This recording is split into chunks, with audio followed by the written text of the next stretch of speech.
कल्याणी बहन, ये लो, रश्मि के नाम से रजिस्टर पोस्ट है। रश्मि के नाम से? हाँ। कहाँ से आई है? बाराबंकी सिविल कोर्ट से। सिविल कोर्ट से? रश्मि के नाम वहां से क्या भेजा है? खोल के पढ़ लीजिए ना, या रश्मि को ही फोन करके पूछ लीजिए अब क्या गुल खिलाया उसने। चलते हैं।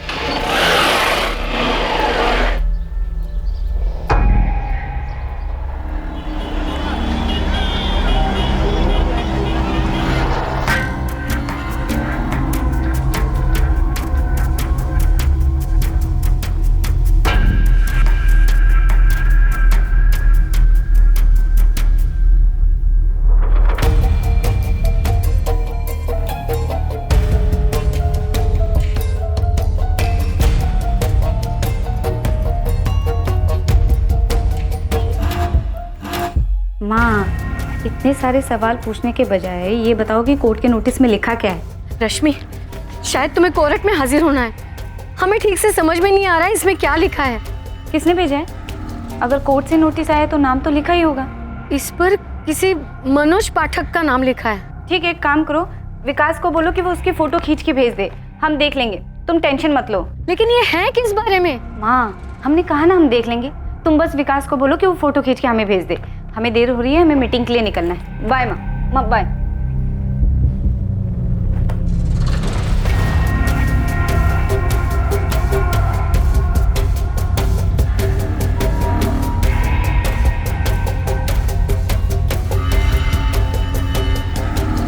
रश्मि आज पक्का एक और क्लाइंट लेके आएगी एजेंसी के लिए, देख।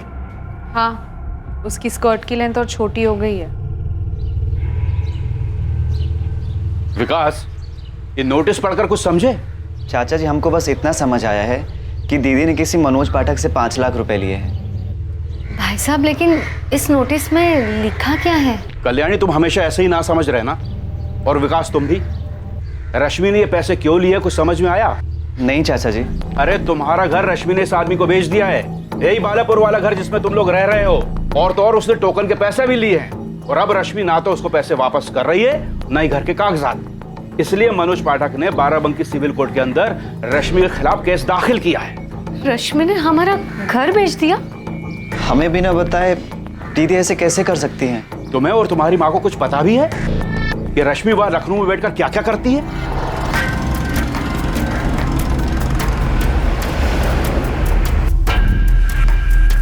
रश्मि पांडे क्या करती है, क्या नहीं करती है, और वो क्या कर सकती है, इतना उसका छोटा भाई और माँ तो क्या, शायद कोई भी उसके बारे में नहीं जानता था। रूप, हम बता रहे, इस रश्मि को तो सिर्फ 2 ही चीजें आती है, छोटे छोटे कपड़े पहनना और मर्दों को लुभाना। That's it. पर हर कोई ये जरूर जानता था कि रश्मि हर चीज अपनी मर्जी से और अपने मतलब के लिए ही करती थी। रूप, हम बता रहे, ये रश्मि बहुत ही चालू लड़की है। हमें तो लगता है ये काला जादू भी करती है। काला जादू?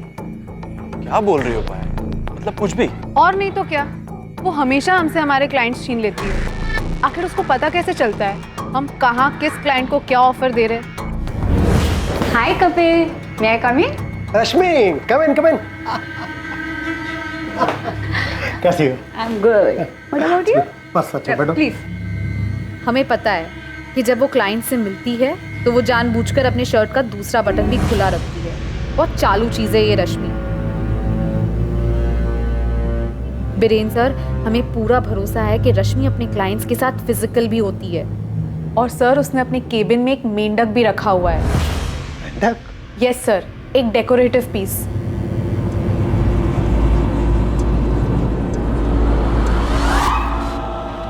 सर, वैसे तो ये मेंढक दिखने में डेकोरेटिव पीस लगता है, लेकिन सर हमें पूरा भरोसा है वो इसे जादू टोने के लिए इस्तेमाल करती है।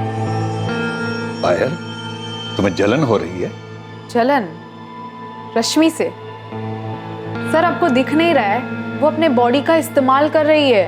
पायल, वो अपने काम में माहिर है और अपने टारगेट्स पूरे करने के बाद भी बहुत ही मेहनत करती है और ज्यादा से ज्यादा क्लाइंट्स लाने की कोशिश करती है। वो एजेंसी के लिए अच्छी बात है ना? सर, कोई और होता ना तो हिम्मत नहीं करता आपसे कहने की, लेकिन सर हम कह रहे हैं रश्मि सही नहीं है। आप जानते हैं वो कौन है? वो एक नंबर। पायल, मेहनत और लगन से आगे निकलने की कोशिश करो, अपने टारगेट्स पूरे करो, ये सारी शिकायतों से दूर रहो। और हर बात जो तुम कह रही हो ना, कि अपनी बॉडी का इस्तेमाल कर रही है, वो अच्छी बात नहीं है। वो एम्बिशियस और मेहनती लड़की है और मेहनत से आगे बढ़ने की कोशिश करे।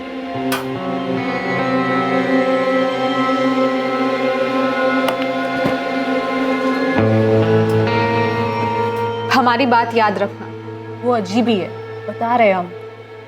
जब सबको पता चलेगा ना, तब समझ में आएगा।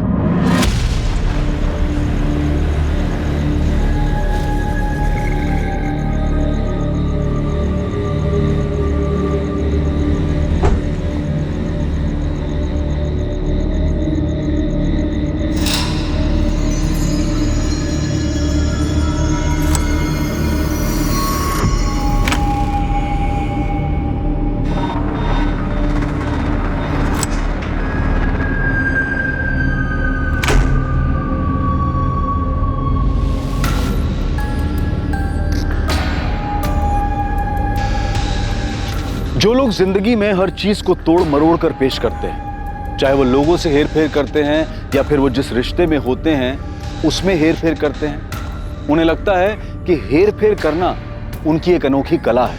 और हेर फेर के भयानक रास्ते पर चलते हुए वो अक्सर ये भूल जाते हैं कि कभी कभी वो अपनी हद पार कर जाते हैं।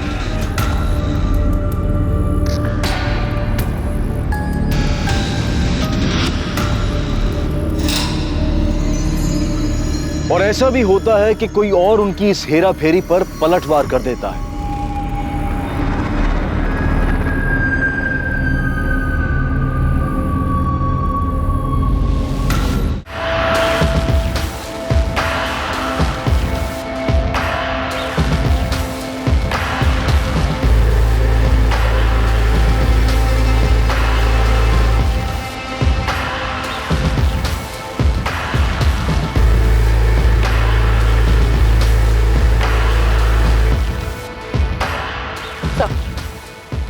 बॉडी में ऐसा कुछ भी नहीं मिला जिससे लाश की पहचान हो सके। यहाँ आसपास किसी गाड़ी के टायर के निशान भी नहीं है, जिससे पता चलता है कि लाश को किसी गाड़ी से लाया गया। सर, ये बॉडी आज की नहीं लग रही है। इस बॉडी को इस बड़े पत्थर से बांध के, इस रस्सी से बांध के पानी में फेंक दिया गया ताकि लाश नीचे दबी रहे पानी में, लेकिन ये ऊपर आ गई और किनारे लग गई। सर, यहाँ एक टैटू है, शायद इस टैटू से इस लाश की पहचान हो जाए।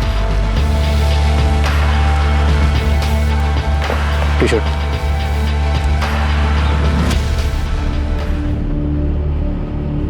पायल, पायल, तुम्हें फॉरवर्डेड मैसेज मिला क्या? हाँ? ये रश्मि है। पुलिस अब तक पहचान नहीं कर पाई। कब हुआ ये? हमें नहीं पता, 1 घंटे पहले मैसेज आया हमको ये। इस लड़की का गला बुरी तरीके से घोट कर मार दिया गया है, इतनी बुरी तरीके से कि इसके गले की एक हड्डी टूट गई। मुझे लगता है इस लड़की की हत्या काफी वक्त पहले की गई है। I mean, काफी दिन पहले। काफी दिन नहीं, 1 दिन से थोड़ा ज्यादा। इसकी डेथ अप्रोक्स 36 से 40 घंटे पहले हुई। आज 9 अक्टूबर है, 7 अक्टूबर की रात को इसकी डेथ हुई। कोई सेक्सुअल असॉल्ट? सेक्सुअल असॉल्ट तो नहीं है सर, लेकिन इतना पता चल रहा है कि डेथ से पहले ये सेक्सुअली एक्टिव जरूर थी।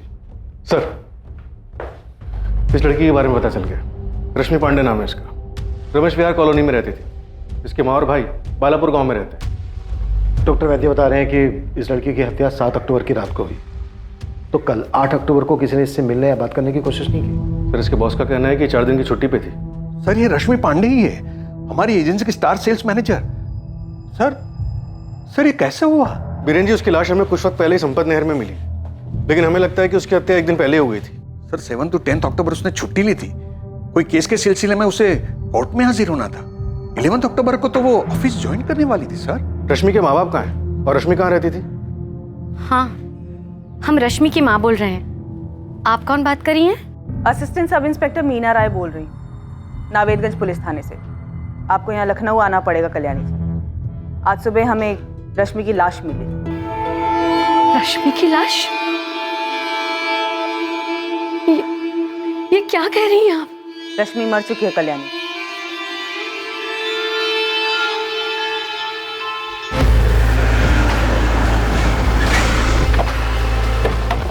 मैम, ये रश्मि का घर है, वो यहीं रहती थी। हमने उसे एक बार ड्रॉप किया था। ये रश्मि की कार है मैम।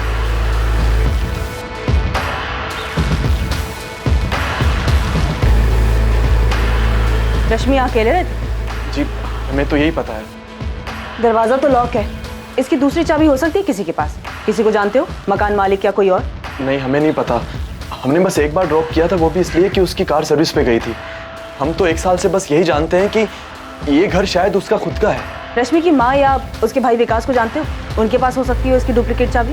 नहीं मैम, हमें कुछ भी नहीं पता, हम उनसे कभी नहीं मिले।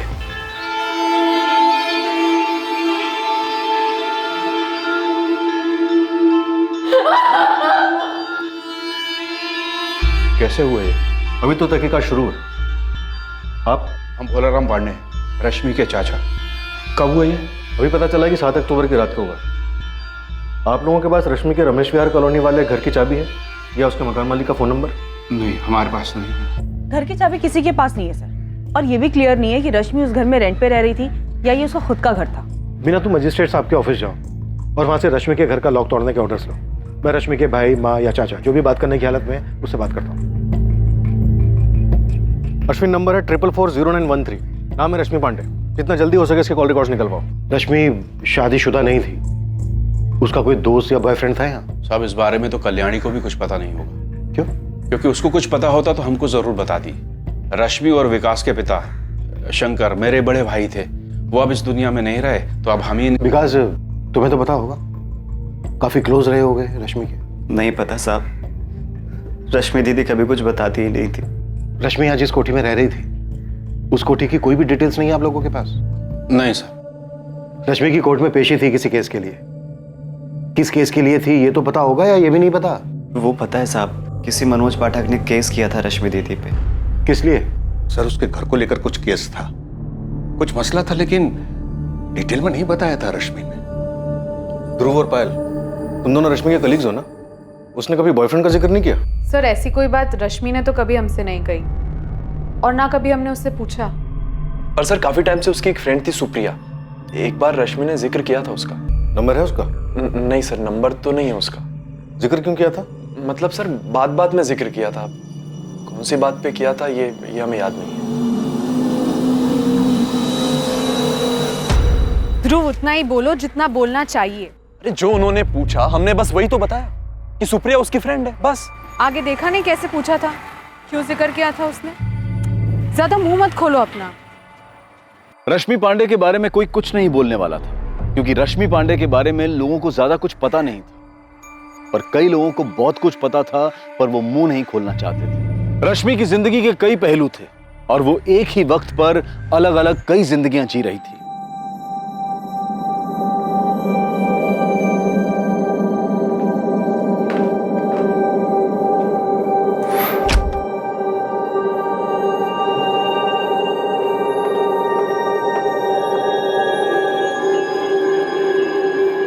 क्या किया है तुमने ऋषभ?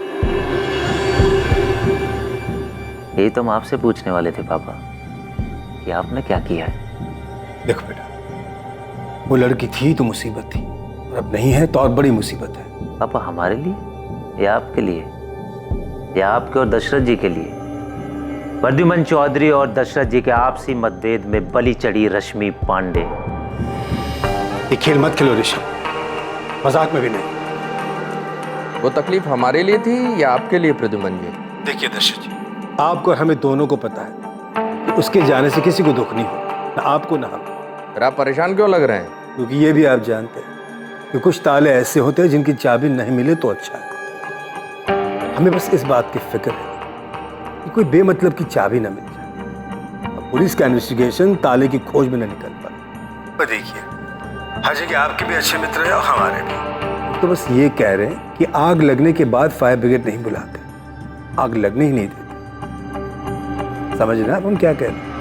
ठीक है, आप कोई खेल मत खेलना तो हमें भी नहीं खेलना पड़ेगा, यहीं फुल स्टॉप लगाते हैं। तुमने उसका मर्डर संपत नहर के पास ले जाकर किया। सीधा बता दो, हम कोर्ट में डिफेंस तैयार कर लेंगे ना। ये कैसी बात कर रहे हो वकील साहब? तो मिस्टर मनोज पाठक, किसी ने तुमसे ये पूछा नहीं कि इससे पहले क्यों उछल रहे हो कि तुमने कुछ नहीं किया? चोर की दाढ़ी में तिनका वाली कहावत सुनी है? पर तुम नर्वस मत हो, अब मैं तुम्हारे साथ लॉयर हैं हम, ये पुलिस से डरते वरते नहीं है, और तुम्हें भी कह रहे हैं कि तुम्हें भी डरने की जरूरत नहीं, ठीक है?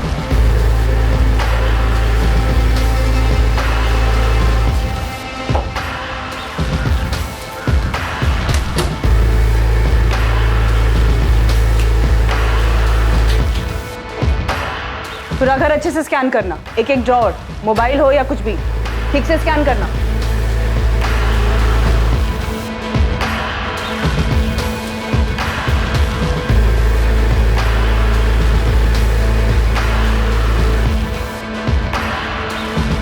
मैडम, ये गाड़ी की चाबी मिली। पूरी गाड़ी को अच्छे से चेक करो और वो वीडियो रिकॉर्डर को बोलो कि पूरे सर्च को अच्छे से रिकॉर्ड करे। जी मैडम। अच्छा हुआ तुमने सामने से फोन किया सुप्रीम, तुम्हारा फोन नंबर ही नहीं है किसी के पास। हमें पेपर में देखने के बाद पता चला सर। कैसे हुआ ये? और रश्मि किसके साथ बाहर गई थी? कौन कर सकता है ये सब? अब ये तो हमें तुम ही बता सकते हो, उसके भाई और माँ को भी कुछ नहीं पता। तुम अभी पुलिस स्टेशन आ जाओ, कुछ बात करनी है तुमसे। सर बाकी डिटेल्स निकाल रहा हूँ, लेकिन कॉलोनी के 2-3 लोगों से बात की तो पता चला रमेश विहार में जो घर है उसकी ऑनर रश्मि है। उसका खुद का घर है? हाँ सर, आप चाहें तो इलेक्ट्रिसिटी बिल वगैरह मंगवा के देख सकते हैं। कमाल, इन्वेस्टमेंट कंसल्टेंसी में इतनी कमाई, और ये तो वहाँ पे एम्प्लॉय थे, ओनर भी नहीं थी। 6 महीने पहले इस लड़की रश्मि पांडे ने मेरे क्लाइंट मनोज पाठक से 5 लाख रुपए टोकन मनी लिए अपने बालापुर गांव वाले घर को बेचने के लिए। रश्मि अपना घर बेच रही थी? जी सर। सर हम राघवपुर से है, ट्रेडिंग का बिजनेस करते हैं। इन्वेस्टमेंट के लिए हम रश्मि का गांव वाला घर खरीदना चाहते थे।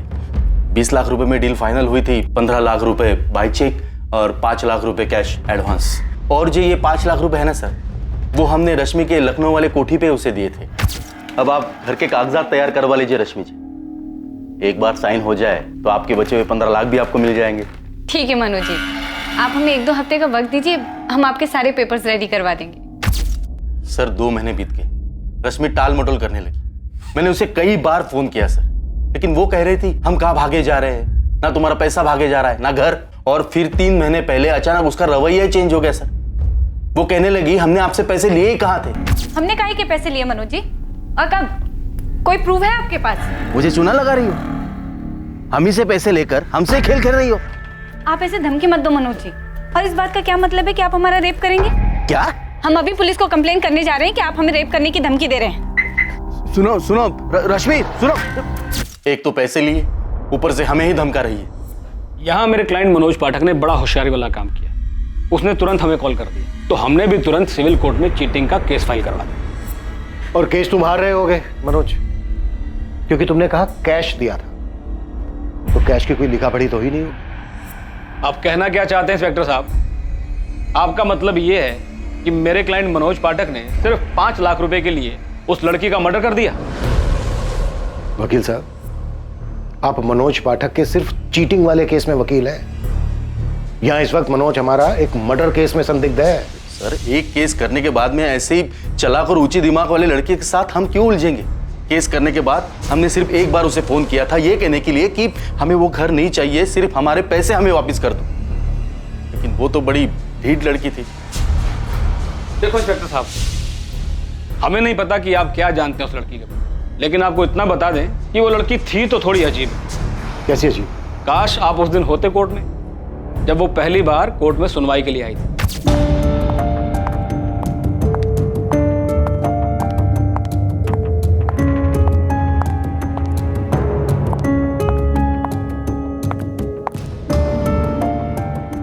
ये क्या है?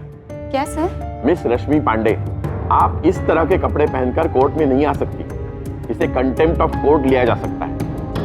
आज की सुनवाई खारिज की जाती है। The court is adjourned. जज तक हैरान रह गए थे उसकी हरकत को देखकर। वकील साहब, यहाँ पर रश्मि का मर्डर हुआ है, रश्मि ने कोई हरकत नहीं की। इंस्पेक्टर साहब, आप थोड़ी और जानकारी हासिल कीजिए उस लड़की रश्मि पांडे के बारे में। आपको खुद ब खुद पता चल जाएगा कि वो किन किन हरकतों में व्यस्त थी।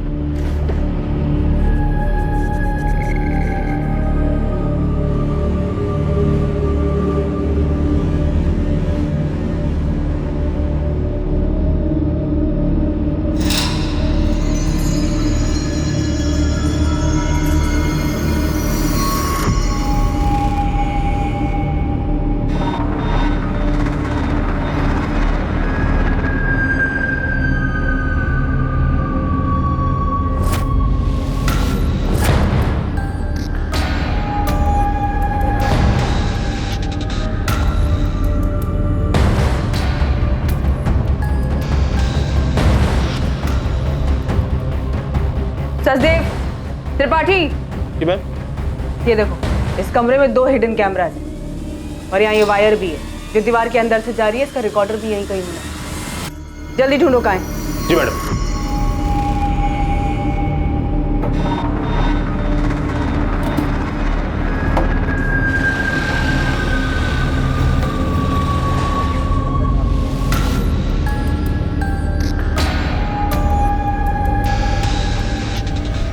नहीं साहब, इस कल्याणी और उस बेवकूफ विकास को तो कुछ पता ही नहीं था कि रश्मि ने घर बेचने की कोई हरकत की है। वो तो घर पर जब नोटिस आया तब जाकर पता चला कि ऐसा कुछ हुआ है। रश्मि 7 अक्टूबर को दोपहर में कोरट से घर वापस आई थी।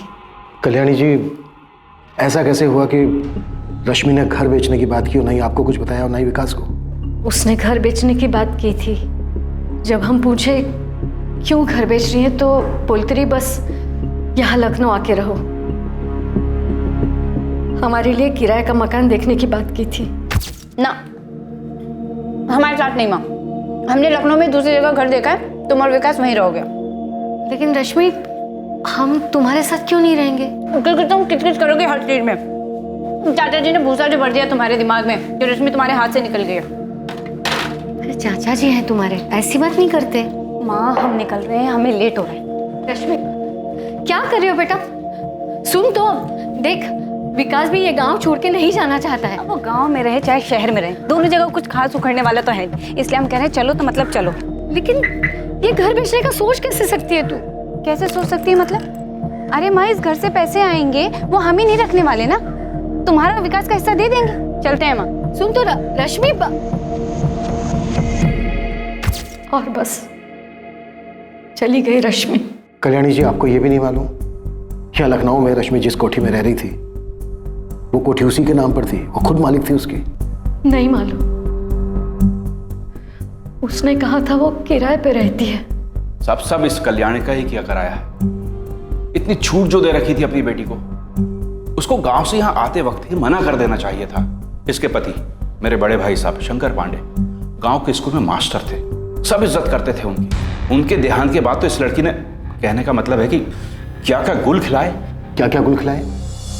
देखिए, मर्डर हुआ है रश्मि का, कुछ भी हमसे छिपाइएगा नहीं। सर, इस रश्मि पांडे ने सिर्फ मनोज पाठक को ही घर बेचने का झांसा देकर पैसे नहीं लिए थे, एक और भी है। मतलब रश्मि ने एक और आदमी को भी घर बेचा था? हाँ सर, टोकन भी लिया था।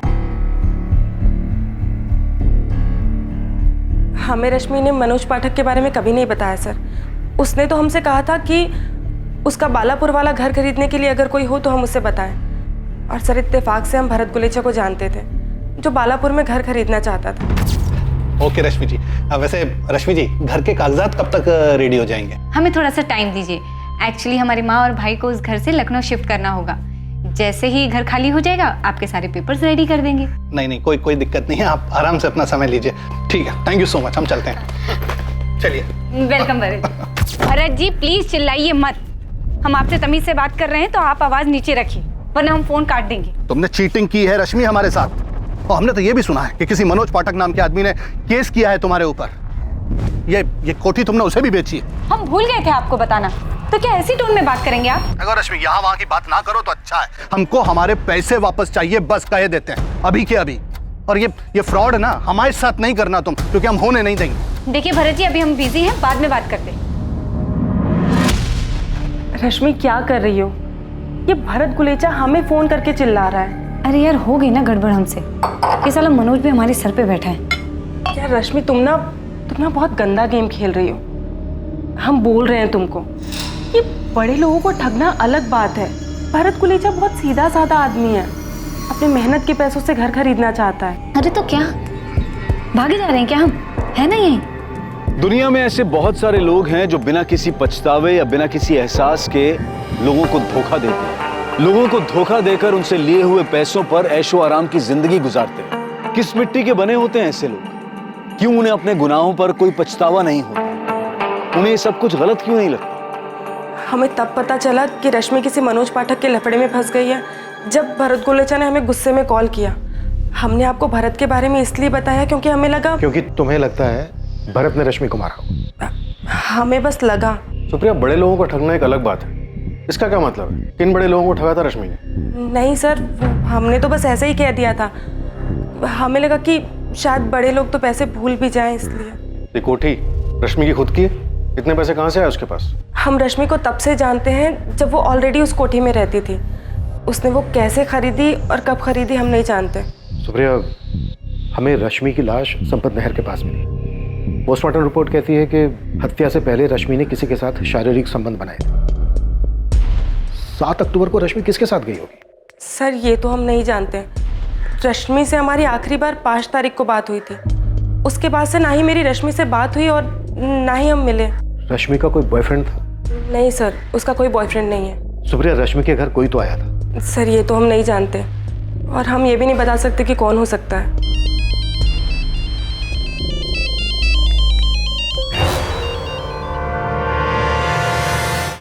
दो कैमरे कमरे में, हिडन कैमरास? जी सर, 2 कैमरास पूरी प्लानिंग के साथ बिस्तर की तरफ पॉइंट करते हुए लगाए गए हैं। और सर फूलदान में एक रिमोट कंट्रोल भी मिला है जिससे इन दोनों कैमरा को ऑन किया जा सकता है।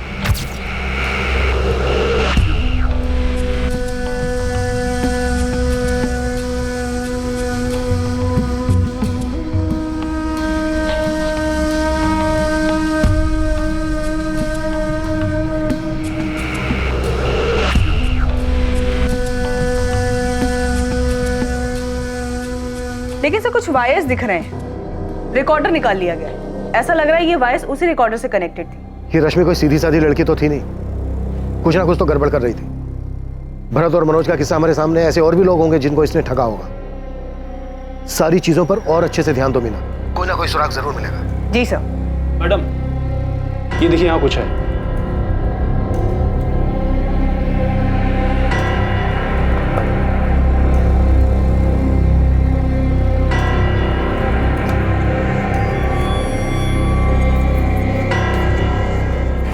मैडम ये तो एक डिजिटल सेफ लॉकर है। पासवर्ड? हाँ विकास, पासवर्ड। ये एक डिजिटल लॉकर है, इसका पासवर्ड होगा। रश्मि ने कभी तुम्हें इसके पासवर्ड के बारे में कुछ बताया? दीदी ने तो हमको कभी नहीं बताया। मैडम जी, हमको पता भी नहीं है क्या चीज़ है। लॉकर? हाँ, फोटो के पीछे एक छोटा सा छुपा हुआ शेल्फ है जिसके अंदर एक डिजिटल लॉकर है। हम इस लॉकर के बारे में कुछ भी नहीं जानते मैम, तो हमें इसका पासवर्ड कैसे पता हो सकता है?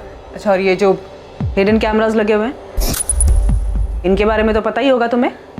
कसम से मैम, हमें इन सब चीज़ों के बारे में बिल्कुल भी नहीं पता है। सुप्रिया, तुम रश्मि को कब से जानती हो? 2 साल से मैम। रश्मि से हमारी मुलाकात आरके इन्वेस्टमेंट कंसल्टेंसी में हुई थी। वो वहाँ पहले जॉब करती थी। हमारा ऑफिस भी उसी कॉम्प्लेक्स में था, इसीलिए हमारी मुलाकात हो गई। दोस्ती थी, पर मैम हम सच कह रहे हैं, हम इन सब चीज़ों के बारे में कुछ नहीं जानते हैं। सर, हमें किसी लॉकर मैकेनिक को बुलाकर ये डिजिटल लॉकर खुलवाना चाहिए। हाँ ठीक है, बुला लो, खुलवा लो, लेकिन वीडियो जरूर बनवा लेना। जी सर। तेरी शक्ल देख के लग रहा राजू तुझे कुछ तो पता है। बहुत सी गलियों में टेंशन का माहौल है। इस लड़की के मर्डर में बहुत बड़ा हाथ है भाई। रोड तो बता, गली में पकड़ लूंगा। नो एंट्री वाली गली है। लेकिन देख गोविंद, इसके घर में बहुत सारे लोगों का आना जाना था। कमरे में 2 कैमरे लगे हुए मिले हैं। ब्लैकमेल का मामला है। और भी बहुत कुछ। फिलहाल तो मैं सिर्फ इतना ही जानता हूँ कि लड़की कुछ ज्यादा ही उड़ रही थी। अबे तो सस्पेंस क्यों बढ़ा रहा है? हिंट तो दे, किसने किया है कांड? इब्राहिम, पिछले 2 दिनों से 7 अक्टूबर और 8 अक्टूबर की रातों के जितने भी रोड साइड सीसीटीवी फुटेजेस थे हमने सारे के सारे चेक किए, लेकिन ये रश्मि पांडे ना किसी के साथ और ना किसी गाड़ी में जाती हुई दिखाई दी। इंस्पेक्टर महादेव, एक बार और चेक कीजिए संपत नहर के रास्ते के आसपास कहीं कोई संदिग्ध गाड़ी या फिर टैक्सी। अगर बॉडी को नहर में डंप करने के लिए गए थे तो इसका मतलब है कि कहीं से तो मार के लाया गया होगा। ठीक है, मैं चेक कर लेता हूँ। हम क्यों मारेंगे सर उसको? हमारे पैसे तो डूब ही गए थे। जीना हराम कर दिया था सर उसने। पैसे दे नहीं रही थी, ऊपर से फंसाने की धमकी अलग। क्या कहा तुमने भरत? तुम हमारा रेप करोगे? ओ मैडम, हम सिर्फ अपने पैसे की बात कर रहे हैं बस। तो इसलिए तुम हमारे साथ ऐसे घिनौनी हरकत करोगे? तुमने कहा तुम हमारा रेप करोगे। ओ मैडम, आप बात को कहीं से कहीं ले जा रहे हैं। हम अभी के अभी पुलिस स्टेशन जा रहे हैं तुम्हारी कंप्लेन करने। सही बता रहे हैं। उसके बाद तो हमने उसे फोन करना ही बंद कर दिया। कभी कभी सुप्रिया को फोन करके अपना टुकड़ा जरूर होते थे हम कि हमारे पैसे अलग डूब गए और हमें धमकी दे रही है कि पुलिस में। सुप्रिया को पता है कि रश्मि आपको इस तरह की धमकी दे रही थी? हाँ सर, उसको तो बताया था ना हमने।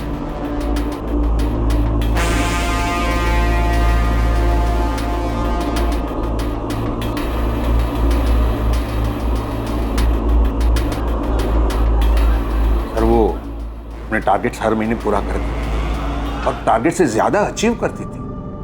सर उसको काफी इंसेंटिव्स भी मिलते थे। ये जो इसका घर है, इसकी अभी की मार्केट वैल्यू कुछ 55 लाख है और हमें पता चला है कि वो पिछले 4 साल से वहाँ रह रही थी, यानी 2015 से। तब उसकी मार्केट वैल्यू तकरीबन 40-45 लाख के आसपास रही होगी। क्या वो इतना कमा पाती थी जो ये घर ले सके? सर हमारे यहाँ तो वो 2 साल से ही काम करती थी, उसके पहले कहीं और काम करती थी। लेकिन एक बात जरूर है, बहुत ही मेहनती लड़की थी, अपने काम में माहिर थी, हाँ एम्बिशियस जरूर थी। जिस तरह से वो क्लाइंट लाती थी उसी तरह से अपने लिए भी अच्छी खासी इन्वेस्टमेंट करती होगी, और ये investment high risk high return वाला हो।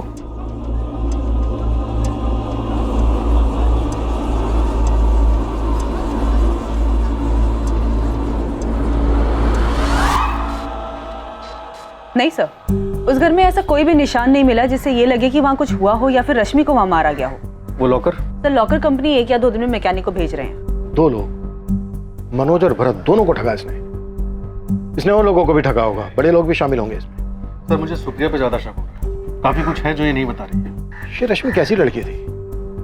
यहाँ लखनऊ में इतना बड़ा घर, गांव के घर को बेचने की आड़ में लोगों को इस तरह पैसे लेकर ठग रही थी, और गांव में माँ और भाई को गांव के घर के बिक्री के बारे में कुछ पता ही नहीं था। सर मुझे लगता है कि इस रश्मि के बारे में और भी बहुत कुछ है। उस दीवार के पीछे वाले लॉकर में से शायद हमें बहुत कुछ मिले। कॉल रिकॉर्ड्स कब तक आ रहे हैं? आज शाम तक आ जाएंगे।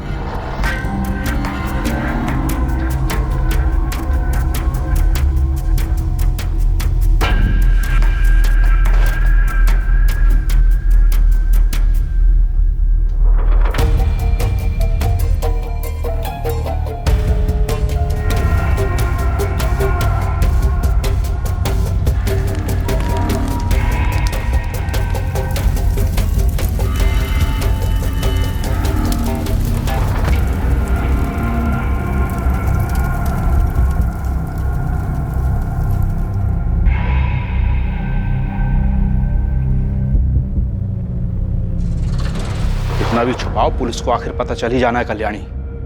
किसी का अतीत ऐसे छुपता नहीं है, खासकर उस वक्त जब हत्या इस तरह से की गई हो। तो आप ही बता दीजिए ना भाई साहब। हम बताएं? ये तो तुमको बताना चाहिए कल्याणी। हम तो आज भी हमेशा की तरह तुम्हारे साथ में खड़े हुए हैं। रश्मि की इन सारी हरकतों की जिम्मेदार तुम हो। हम क्या करते भाई साहब, क्या करते हम? रश्मि कभी हमारी बात सुनती नहीं थी, ना विकास की बात कभी सुनी। आप तो घर के बड़े हैं, आपने भी तो बात की थी उससे। कुछ तो था जो रश्मि पांडे के परिवार वाले जानते थे, लेकिन वो पुलिस को नहीं बता रहे थे।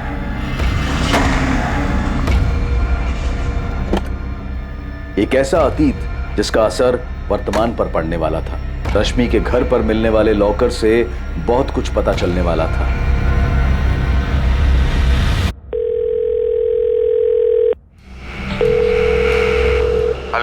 हेलो, मैं सब इंस्पेक्टर इब्राहिम शेख बोल रहा हूँ। क्या मैं जान सकता हूँ मेरी बात किससे हो रही है?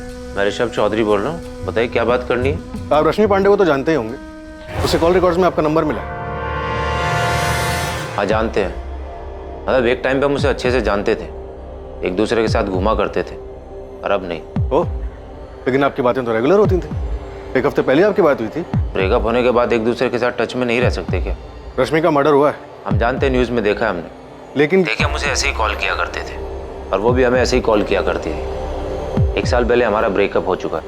अगर आपका अगला सवाल ये है कि उसका मर्डर हुआ और हम कभी नज़र नहीं आए और ना ही आखिरी बार उसकी डेड बॉडी को देखने आए, तो इस बारे में हम सिर्फ इतना ही कह सकते हैं, जब हमें उसके मर्डर की खबर आई हमें दुख हुआ, लेकिन अब इससे ज़्यादा हम कर भी क्या सकते हैं? सुप्रिया, पहली बात, ऋषभ बॉयफ्रेंड या एक्स बॉयफ्रेंड था रश्मि का जो उसके टच में था। दूसरी बात, रश्मि मनोज की तरह भरत को भी धमकियां दे रही थी। ऐसा कैसे हो सकता है कि तुम्हें इस बारे में कुछ पता ना हो? भरत ने साफ साफ बताया हमें कि उसने इस बारे में सब कुछ बताया था तुम्हें। हाँ सर, उसने बताया था, और सर हमें पता था कि रश्मि और ऋषभ का अफेयर चल रहा है, लेकिन सर दोनों का ब्रेकअप हो गया था। और सर भरत के बारे में तो हमने आपको खुद बताया था कि हमें उस पर शक है। सुप्रिया, और कौन सी ऐसी बातें हैं जो तुमने हमसे नहीं बताई? नहीं सर, और ऐसी कोई बात नहीं है।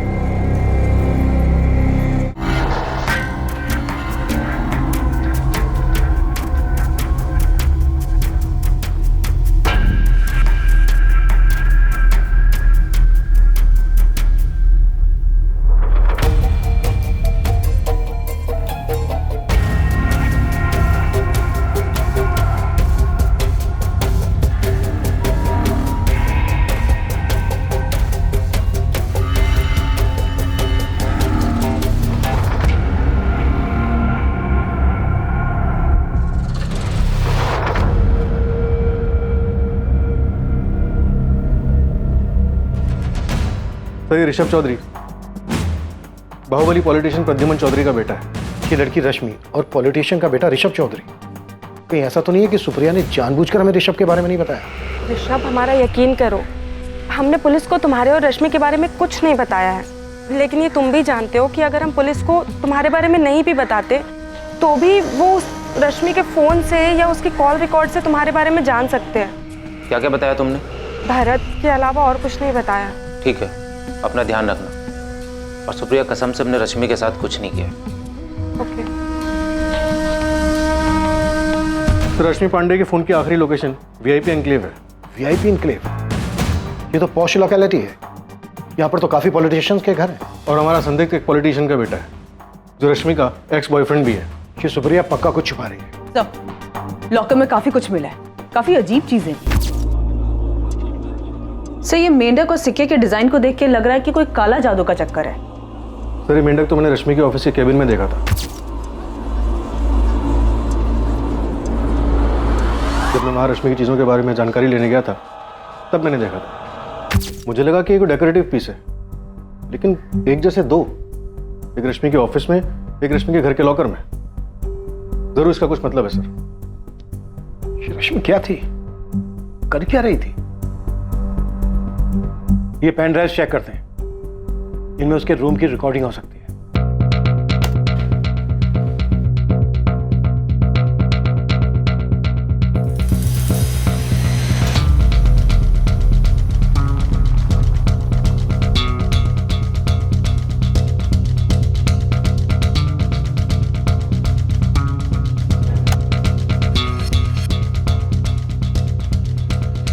ये तो वो पॉलिटिशियन प्रद्युमन चौधरी है ना? प्रद्युमन चौधरी और दशरथ जी के आपसी मतभेद में बलि चढ़ी रश्मि पांडे। ये खेल मत खेलो ऋषभ, मजाक में भी नहीं। हाँ सर, ऋषभ चौधरी के पिता।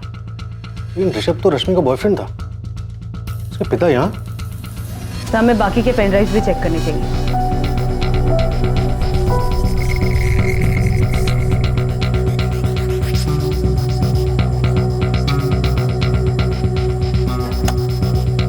सर ये तो दूसरी पार्टी का पॉलिटिशियन दशरथ लाल है। आप कोई खेल मत खेलना तो हमें भी नहीं खेलना पड़ेगा। चल क्या रहा था? तो यहाँ पे 2 पेन ड्राइव्स और हैं। इस रश्मि के घर में बड़े लोगों का आना जाना था और वो सबकी रिकॉर्डिंग कर रही थी। तो इस केस में बहुत कुछ है। प्रद्युमन चौधरी और दशरथ लाल के अलावा और भी लोग थे जो रश्मि के साथ थे और रश्मि ने इन सब की भी वीडियो रिकॉर्डिंग बनाई थी। हालांकि इस वीडियो रिकॉर्डिंग में पुलिस सबकी पहचान नहीं कर पा रही थी, लेकिन पुलिस को यह पता चल रहा था कि ये बड़ी पहुंच वाले लोग थे। अब इस केस में रश्मि पांडे के बारे में और भी बहुत कुछ सामने आने वाला था। सर मैं पक्का तो नहीं कह सकता, लेकिन हमारी और एक एम्प्लॉई है, पायल त्यागी, जो रश्मि की कामयाबी से जलती थी, और वही एक है जिसने मुझे इसके बारे में बताया। मेंढक के बारे में? हाँ, मैंने भी रश्मि के कैबिन में मेंढक देखा था। मुझे तो वो डेकोरेटिव पीस लगा था। हाँ, लेकिन पायल को लगता था कि वो मेंढक का कुछ काले जादू से लेना देना है। बीरेन जी, रश्मि किसी तरह का कोई काला जादू करती थी क्या? सर उसके बारे में मुझे कुछ नहीं पता। लोगों को अपनी मुट्ठी में रखने और उन्हें अपने इशारों पर नचाने की शक्ति, इसे वशीकरण कहते हैं, लोगों को अपने वश में करने की विद्या।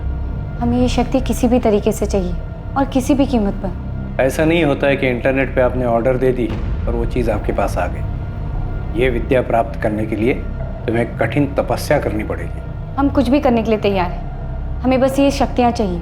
सर, हमें इन पॉलिटिशियंस प्रद्युमन चौधरी और दशरथ लाल और प्रद्युमन चौधरी के बेटे ऋषभ से बात करनी चाहिए। ये बहुत ही अजीब स्थिति है कि बाप और बेटे दोनों एक ही हालात में इस तरह। और इस सबके साथ वो रिकॉर्डर भी गायब है ना? Yes sir. और सर मुझे पूरा यकीन है कि उस रात घर पे कोई तो आया था जिसे घर और कैमरास के बारे में अच्छे से पता था। मर्डर उसी ने किया है रश्मि का। तो सब कुछ प्लान था।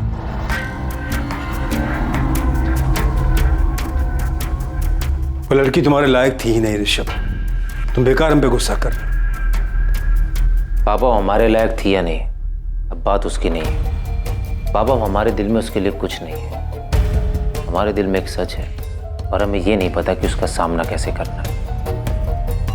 7 अक्टूबर की रात को कोई रश्मि के घर गया था पापा।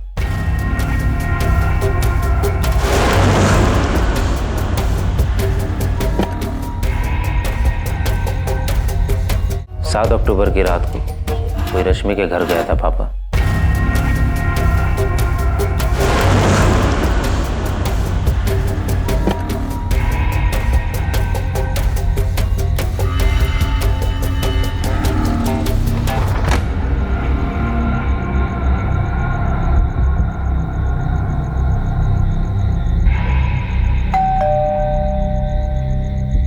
लेकिन हमने उसको नहीं मारा है निश्चित,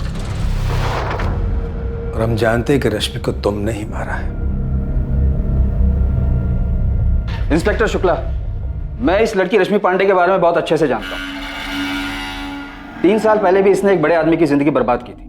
कौन है ये आदमी? हरीश? पारितोष मिश्रा नाम है उनका, टैक्स डिपार्टमेंट में विजिलेंस ऑफिसर है। हरीश, क्या हुआ था 3 साल पहले? इस केस में हमने रश्मि पांडे को जेल में भी डाला था।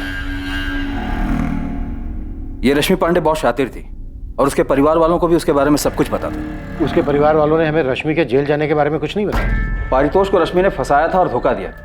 शायद रश्मि को मारकर पारितोष ने अपने बर्बादी का बदला लिया हो। रश्मि, तुमने बहुत गंदा खेल खेला है मेरे साथ, धोखा दिया हमें। तुम्हारे पास 2 रास्ते हैं पाली, या तो जाल से बाहर निकल आओ या फिर फंसते चले जाओ। यू डोंट नो मी, तुम हमें बिल्कुल नहीं जानते, बिल्कुल भी नहीं। अब तुम देखो हम क्या करते हैं। रश्मि के साथ बहुत बुरा हुआ, लेकिन रश्मि ने भी बहुत से लोगों के साथ बुरा किया।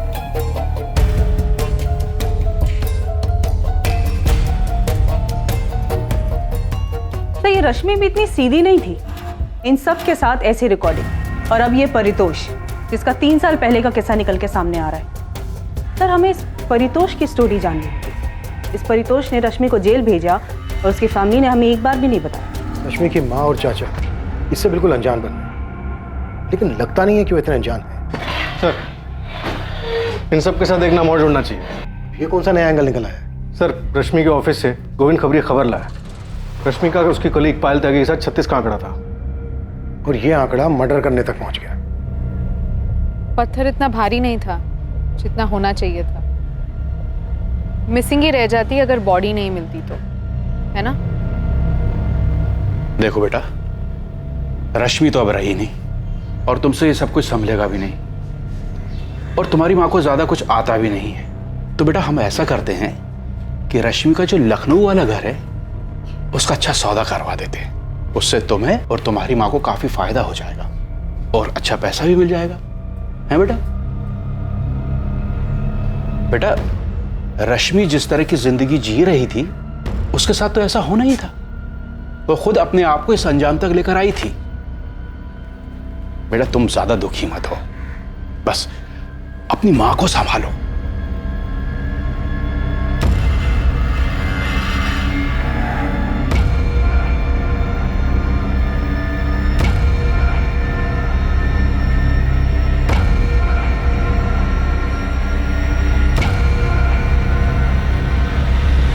रश्मि के तार कई जगहों पर जुड़े हुए थे, पर क्यों जोड़े थे उसने ये तार?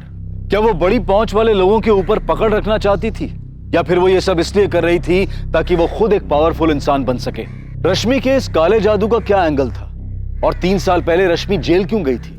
यकीनन अपराधी ने यह चाहा था कि रश्मि की लाश संपत नहर के किनारे पर कभी ना आती, पर वो आई और रश्मि गुमशुदा बनकर नहीं रह गई। ये किसकी साजिश थी? किसने किया था ये सब? इन सभी सवालों के जवाब हमें मिलेंगे कल रात 10:30 बजे इस केस के दूसरे और आखिरी भाग में। जय हिंद।